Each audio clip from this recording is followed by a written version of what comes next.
Hello, I'm Hannah Critchlow, and in this special Naked Neuroscience episode, we'll be exploring morality and motivation in Milan. Would you kill one person to save 5 others? Does religion evade morality by omission?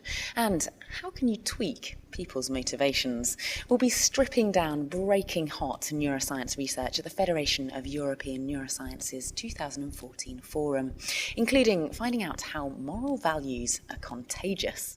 By interacting with you, my values will shift a little bit towards your values. And this seems to happen implicitly, automatically. Asking if we could analyse Hitler's genetic fingerprint or his DNA could have predicted his motivation, sense of reward and punishment. I don't think we'll ever get to a point where you can say, well, this is what somebody's genes are and therefore they are this kind of person. And could we ever use neuroscience to create a conscious computer? This is one scientist's childhood fantasy. I dreamed of being able to make computers that were as intelligent as people.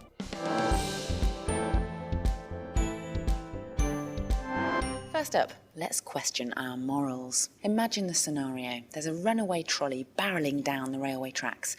Ahead on the tracks, there are 5 people tied up and unable to move. The trolley is headed straight for them.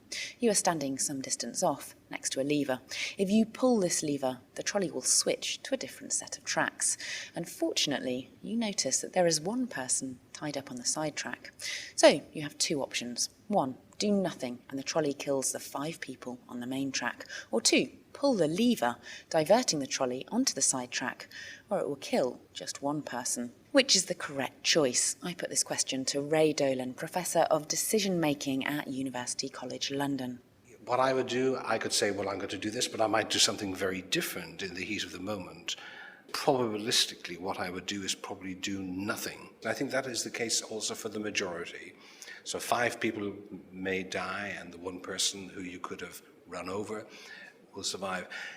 Whether we act or don't act is very much influenced by the consequence of our action. And if the consequence of our actions or the outcome is bad, we are more disposed not to act than to act. So that's a basic tendency. So that would tell me that on average, the majority of people would do nothing. Now, I was brought up a Catholic, and we learned a distinction between 2 types of sins. Sins of omission and sins of commission. It's an interesting distinction because here I have a choice between omission, don't do anything, which is a minor sin. Commission is a more active sin. So I think the fact that that's there in sort of Catholic sort of ethical teaching reflects a wider kind of truth that to do things through action usually carries a greater social sanction than to do something through inaction. I think society at the moment thinks you will not be blamed for doing nothing, whereas if you switch the lever and run over somebody, well, somebody is going to blame you. And do we know much about what's going on in the brain whilst we're making these very difficult moral decisions? People are beginning to study it, and there are lots of surprising findings. We've been doing work on pain. We're kind of very counterintuitive findings. So let me give you just a brief summary, and this is work done by somebody called Molly Crockett in the lab. So she's been looking at the issue of if I'm given an amount of money and I'm going to get pain, but I'm also given an amount of money that same amount of money can buy you out of pain. The same pain as I'm getting that hurts you just as much as it hurts me. The question is, will I pay the same amount of money to avoid 1 unit of pain for myself as I would for you? Turns out that, and this is a very robust finding, that I'm more likely to pay 2 or 3 times as much for you to avoid pain than for me to avoid the same level of pain. Now that's a level of altruism that's totally unpredicted, totally surprising, and this is somebody you will never ever meet again. So there's no social consequence, no reputation to yourself. We make that quite explicit. That's quite a surprising finding, as you say, for someone to be that altruistic to a stranger in such a capitalist society that we now live in. Can you explain why people seem to make those decisions in this experimental paradigm, and whether it actually, do you think, translates into real life? I mean, that's always a question about whether these things translate outside a laboratory setting. Very hard to do naturalistic studies. But I think the findings are so robust and so replicable across individuals that I think there will be a very strong residue. And I think you have to invoke almost something like an evolutionary argument here, that in fact there is a great advantage to us in general or in the long run being helpful and good to others. And I think a lot of morality arises out of a framing of this truism within a more formal notion of you will go to heaven or go to hell. But these truths were around long before religion. If I help you, that's going to be money in the bank, sort of moral money, when I need help in the future, and I will see that it's to my advantage. And I subscribe quite strongly to the view that in every moral act and every altruistic act, there's also a selfish component. So selfishness is not such a bad thing sometimes, because my selfishness will mean that I'm prepared to invest and invest quite heavily in the well-being of others, because their well-being may well be my well-being in the future. So do we have kind of ingrained in our neural circuitry a basic concept of karma, that what goes around comes around, and it may be that we give to a stranger, but then another stranger will return to us something that we value? Yeah, these type of sort of deep causal type of explanations are very difficult to prove or disprove, as you can imagine. And all you can do is get sort of residues of evidence that would be supportive of that. I suspect that over the scale of evolution, that the types of behavior that have been selected for will incorporate these type of altruistic behaviors because they are in our own interest in the long term. So you have to have a long horizon here. So I think they are probably wired into our better natures. And is there any evidence that other animals also exhibit this altruistic behaviour in societies? There's some very famous, albeit controversial experiments, and I think some of the most famous involve experiments of the rats, whereby a rat given a choice of pushing a lever to get food or pushing a lever to diminish shock to a confederate who it can see in an adjacent cage will actually choose to push the lever to reduce the pain. There's lots of anecdotal stuff as well, in relation to dolphins, for example. Interesting anecdotes of dolphins gathering in a group to keep a person afloat who's in danger of drowning. Many, many stories like that. So I think it would be peculiar if there was particular evolutionary pressures that were unique to humans. This must have been unique to all sentient beings. And are there any groups of humans who don't seem to exhibit this altruistic type of behaviour that you've been studying? So, for example, maybe particular patient groups, or maybe groups of people with particular political views? Yeah, so where do we start? The Tea Party?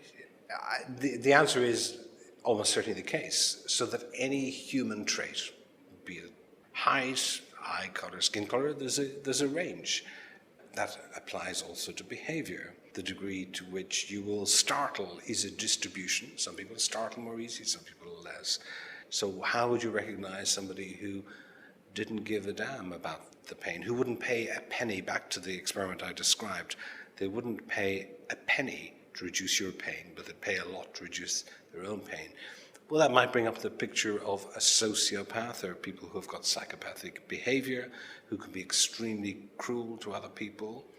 And I think the interest of these experiments goes very much to the heart of those problems. How can we understand other people's behaviors when they seem so extreme?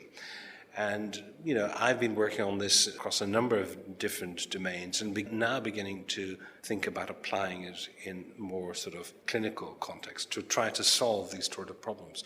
So if we just take something like psychopathy, so where somebody can be very cruel to others, total disregard for their pain, Is that due to a biological problem such that they cannot represent the states of others? In other words, their sentient feeling states. Or is it just that they don't actually feel the negative value of pain? Is it that they're just not so receptive to pain? Yeah, they're very receptive to their own pain. They will, But not to other people's. to other people's pain. So it's very much to do with representations for others. And something I'm going to talk a little bit about today is another study where we've done something that suggests that if I interact with you, for example, and I have just learned about your values, and I have a set of values for that particular context myself, by interacting with you, my values will shift a little bit towards your values. And this seems to happen implicitly, automatically. And that's where I have to make decisions for me, make decisions for you. I have to learn your values in these contexts. But in the process of interacting with you, my valuations shift towards yours. So we've seen that behaviorally. We've got a neurobiological accounting of this. It happens automatically. It seems to happen in everybody.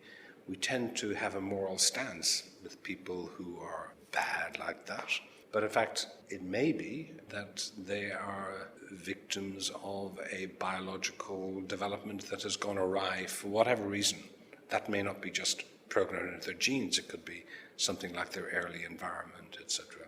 And so there may be a point where you can actually diagnose sociopathy more accurately based on these types of experimental paradigms and also the brain imaging studies that you're looking at and getting to grips with these very moral questions. And perhaps early on, if you understand its biology, you might be able to come up with interventions that can actually change that, because in the studies I've described, we see what I call plasticity. Things change on the basis of experience. You may be able to teach people understand its biological realization. Then you're in a better position to come up with treatments that are rational and that are focused on what the problem is. What we have at the moment is a range of ad hoc treatments that generally don't work. And then I suppose also if you're surrounded by people that have good, as they're perceived, moral values, then you were just saying that your own moral values will shift more towards theirs. So that's a form of therapy that might be available to those that may have experienced early insult during their childhood or trauma, which may have somehow tweaked or shifted their moral values in a direction that isn't quite so socially acceptable. Yeah, I think that's right. And so we learn an awful lot. We learn through our own experience, but we learn a hell of a lot through observing others, absorbing their behavior, making inferences about what it is that accounts for their behavior. Oh, that person doesn't do that because that can hurt somebody. And so knowing what is the correct type of environment for people to flourish and to nurture people becomes very, very important, because we can specify in a much more precise way. And then if you take that into therapy, you can then set up much better therapeutic environments, because you know what the key ingredient is. Not only do you know what it is, but you can actually monitor it as it goes along. You can have a measure of whether this is working or not. Right now, we don't have anything like that, because we don't even understand what this core problem is in many of these situations. And going back to the point now of religion, do you think that as less people in Europe, or in the UK certainly, are Catholic or have a particular religion that they really believe in, do you think that's going to cause the moral degradation of society? My own views, I don't think religion insulates you from bad behavior. In fact, you can make a very powerful argument that religion has been the engine of an awful lot of terrible behavior, both in the past and today. You know, why people will... So I don't think religion necessarily is a good soil for people to develop moral values, despite the claims of religion. I would say the evidence from history is that it's had a very detrimental effect. You know, I grew up in a very religious family. I grew up in a Catholic family, and did that make me a better person? I don't know. The one thing I did learn, though, was some very fine-grained moral distinctions, fundamental, back to what you asked me about at the beginning, the trolley car problem. I think at the age of 9 or 10, I was very aware of the distinction between sins of omission, sins of commission. So I learned a very fine-grained sort of way of thinking about the world. But knowing that, I'm not certain it helped me to be a better or worse person necessarily. So fear of hell didn't ever stop me doing some very naughty things. Thanks to Ray Dolan, Professor of Decision Making and Neuroimaging at University College London. Next, we delve deeper into the brain to uncover punishment, reward and motivation with Dr. Hanneke Dan Orden at Radboud University, the Netherlands. So I was watching the football match last night. I'm Dutch. And so the Dutch were playing Costa Rica. And when the Dutch finally won the penalty series, you could see them all kind of jumping around. And then when you looked at the Costa Ricans, they were just like rooted to the spot. They were just not moving at all. And that really nicely reflects that link between kind of good stuff and kind of being really active and punishment and being really inhibited, like being really like stopping your behavior. And so we actually study this process. We study how rewards on the one hand and punishments on the other hand really can influence your behavior in a way that you might not be aware of, unlike probably in the football match where they probably are quite aware of what is happening. So I'll give you an analogy of the experimental design that we actually do in the lab. So suppose you're thinking about buying a house and you're going for a viewing. On the wall in the house, there's a picture, and this picture just happens to be the same picture as the one that was hung up in the ice cream shop in the neighborhood where you grew up. So you probably have a very, very strong positive feeling when you see this picture. You might not actually be aware of this. And so you might actually end up being more likely to buy this house because this picture is hanging there. Even if you know that, the owner is going to take the picture with him when they're leaving, the opposite actually might happen. Maybe there's a picture hanging on the wall that used to hang in the headmaster's office where you had to write your lines when you'd been naughty in class. So, you have a very kind of negative association with this picture. And so you might actually not buy the house. And you might really not be aware of this influence that that picture has on you. Again, the picture is going to go away with the owner, so it doesn't affect the value, or it shouldn't affect the value of the house to you. But instead, it does actually influence you. And so what we do is we kind of create a very similar situation in the lab, where we actually show people pictures and in some cases have them followed by a very nice sip of juice that we give them. These are thirsty people. And we show them other pictures, and then we give them a sip of really nasty magnesium sulfate solution. And so what we then do is we see how, when we show these pictures in the background of another game that people are playing, when really the picture shouldn't be affecting their behavior, whether it actually affects their behavior. And so what we see is that when you show people the kind of nasty picture in the background, people are really inhibited in their responding. Whereas if you show people the nice picture, the one that's associated with the nice fruit juice, people actually activate their responding, so they get really active. And are there different types of genes or chemicals in the brain that somehow regulate how we can respond to these positive or negative kind of pictures or associations? Yeah, so that's exactly what we are interested in studying. What we've actually seen is that there is this one neurochemical called serotonin, which seems to be particularly associated with how people respond to negative events, to punishments. And so when you actually lower people's levels of serotonin, they actually become, in this case, more likely to buy the house. So they're sort of disinhibited in their responding to an aversive stimulus. And serotonin is usually associated with, so people, for example, who may have clinical depression would be given serotonin selective reuptake inhibitors, which would increase their amount of serotonin to try and make them happier. But your results are also showing that serotonin has this other flip side. This is exactly kind of the confusion that drove our research. Because on the one hand, people who are depressed and who seem to be more sensitive to punishments have lower levels of serotonin, or we think that they might do. And on the other hand, people who have impulse control disorders, people who basically seem to not take into account that their behavior is going to be bad consequences. So they seem to be less sensitive to aversive outcomes. And that was really confusing. How can two disorders that are both associated with low levels of serotonin, on the one hand, seem to more sensitive to punishment and on the other hand less sensitive to punishment. And so in another study we looked at genetic differences in people's serotonin system, one of the serotonin genes, and actually showed that people respond differently to punishment depending on which version of this gene. Some people became really much more sensitive to punishment, whereas other people, when they just received a punishment, they just don't seem to mind quite as much and they just kind of carry on what they were doing before regardless. Do you think we'll ever get to the stage where we could, I don't know, maybe take some of Hitler's DNA, for example, and have a look at his serotonin genes and then find out whether he might be affected by this kind of punishment paradox? So that's an interesting question. There are definitely some kind of predispositions that we have when we have particular versions of the gene, but actually for this specific gene, it's already known that the effects of the gene also very much depend on what's happened to you in your life.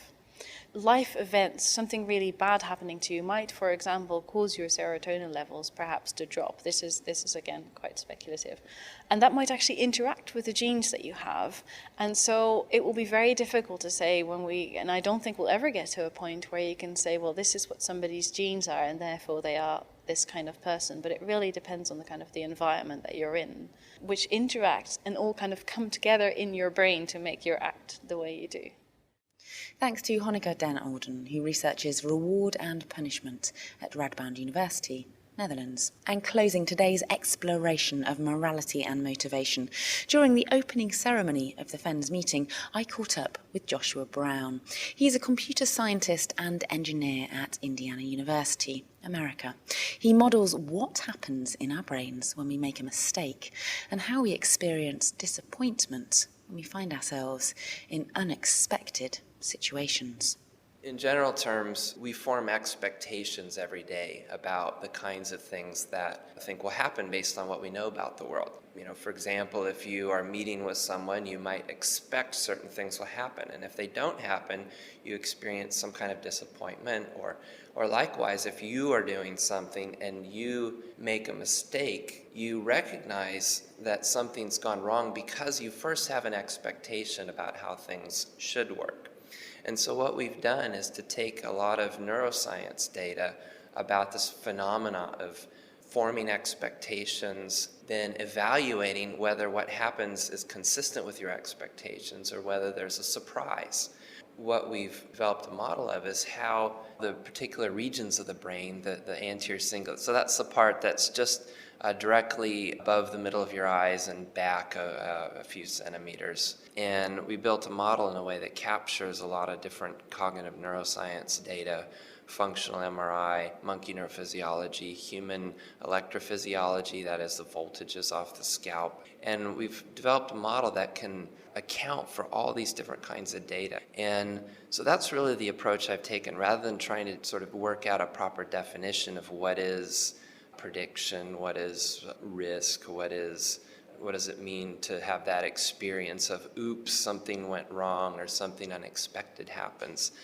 Rather, what I've done is to simply look at the neural circuits and meet them on their own terms and ask, how do we get systems of interacting cells to produce the kinds of signals that we observe to be associated with forming predictions about what's going to happen and evaluating whether something unexpected happens. Where that's gotten us now is to a model, we have several models, one more recently, that accounts for a lot of the neuroscience data. And it turns out that the mechanisms that we've uncovered are surprisingly simple, at least conceptually, in that there are really two parts to the process. And the first is forming predictions, which in the simplest sense, the more strongly you predict a particular outcome, the more cell activity you have associated with that prediction. And then when it comes to detecting surprises, really all we had to do was to take the difference, that is the subtraction between the predictions that were represented and the actual outcomes. And so whenever you have a mismatch, then that difference is larger. And that larger difference constitutes this prediction error signal, or the surprise. So in a sense, what we found is that when we wade through all this complexity and all this large corpus of neuroscience data, we can organize a lot of it with surprisingly simple principles. And there's certain human brain conditions, like, for example, schizophrenia, where scientists have theorised that there's a difference between prediction and actual reality, and those differences might lead on to the delusions and hallucinations that these patients experience. So can your computer model help to somehow help us to understand more about these patients' conditions and maybe come up with a treatment? That's a great question. The first thing I can say is that we have, in fact, done some of that. So a few years ago, we did a study of schizophrenia. And what we found is that when you look explicitly at how individuals with schizophrenia form predictions and how they evaluate their own predictions, what we found is that they often get things backwards. The things that are less likely to occur, we found that their brain activity showed stronger activity. In other words, they were predicting more. And the things that were more likely to occur, they seemed to predict less. Because those were sort of malfunctioning, that means that the outcome evaluations, that is, the surprise that was detected, was not really consistent with reality. And so, in that sense, we traced some of the dysfunction portion of the problem in schizophrenia back to a problem with learning how to accurately predict the world and what will be the consequences of your actions and of other people's actions. In essence, then, part of the problem is individuals with schizophrenia have great difficulty learning how the world works and how they work within the world. We were able to see that at the neural level in a way that we can now account for with the same computational neural model. And we've also done other studies with drug addiction, looking at how our model can make sense of what's going on in the brains of individuals who are dependent on drugs. And what we find is, again, that there are systematic differences in how people with drug addiction predict the consequences of their actions, the risks, and also the rewards. And there are others with obsessive compulsive disorder, for example. There seems to be an over-prediction of outcomes, and especially negative outcomes, in a way that's not consistent with reality. And so subjectively, people experience this kind of anxiety, the obsessions or the compulsions, as if there was some bad consequence that was going to happen. And that leads to all sorts of behavior that's either unnecessary or at best inconsistent with the needs of the actual environment. So your computational model has really taught us more about how humans behave and how we recognise particular errors that we might make in our own judgment. I don't know whether you've seen the film Her with Scarlett Johansson in it, where she's an operating software queen who has lots of relationships with men. She must have some intuition about how they value things and how they notice, reward and recognise errors in order for her to communicate with them within this film. Do you think that your computational model might help to develop software that's similar to that? Well, I think if you look at how the Her, not sure whether to call it a Her or a computer, how that's depicted in the film, there's a huge range of cognitive processes. There's sort of processes related to empathy and social cognition and language. And in one sense, what we've done is to isolate a small part of cognition, a small but I think important one. Now, every model, whether I build it or someone else builds it, every model is by definition a simplification. So I'm certainly not going to claim that I have some model that's approaching something of the complexity of Her. But I think we have sorted out a piece of it. And I think with the kinds of things that we've developed and that other people have developed, I think it will be possible to put those pieces together into a larger functioning system. And I think down the road it's going to be increasingly possible to build systems that appear more human-like. In fact, nowadays, if you make a phone call to a large corporation, you're likely to speak to a robot, essentially, a computer. Even in my lifetime, those processes have gotten a whole lot better. They're getting better at recognizing speech, better at responding in a way that sounds more natural or human-like. Even recently, there's been talk of machines being able to pass the Turing test, and that is to fool people into thinking that the machines really are other people. And I think we are approaching that point. That's all we have time for today, unfortunately. Thanks to Ray Dolan, Honika Dan Alden and Joshua Brown. I'll be back again tomorrow to investigate the importance of sleep. So, have you ever been up all night partying and then crashed out completely the next day? That's your brain sleep bank getting out of the red and making up your lost sleep credit. We'll discover the sleep brain bank in fruit flies. Except if you don't keep them awake all night partying, it's more sort of a Zero Dark 30, if you've seen that movie about torture in Iraq. It's more that approach, forced sleep deprivation, like the Secret Service would do. Poor fruit flies, and they didn't even get the joy of a party to justify their sleep deprivation. Well, I'm off to enjoy Milan, but I'll be back again tomorrow to wake up and open my mind.